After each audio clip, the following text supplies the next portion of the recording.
Morning pause 10 dah. Saya dah lama tak berbicara di depan kamera. Tengah under construction. So, today is the last day. We are going to clear this up. Yeah. Sebenarnya nak pergi ambil roti tapi abang roti tu tak call lagi. So, kita akan tunggulah dia. Sambil tu, kita akan breakfast dulu. Saya akan menggunakan freezer ni sebagai tabletop.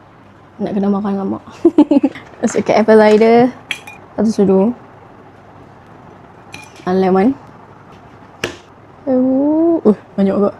Air. Cubit ke dalam. Kacau-kacau. Menu duduk ya. Always like that. Ambil ni. Perut sikit lemon. Garam. Cool. Probiotic. Okay. So, bismillah. Ini sedap Patutlah makan Greek yogurt tau. Sedap punya. Rasa dia lebih lemak-lemak tu. Betul pasal.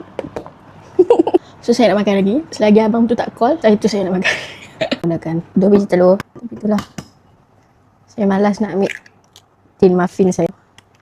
Kacau. Pagi tadi saya buat order dah. Dia macam ada lebihan tomato ni.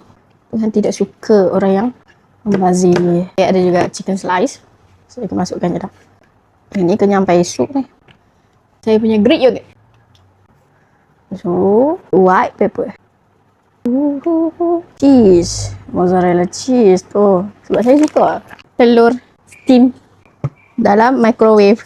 So, inilah hasil dia. Adik, tengok ni saya dapat. Panas.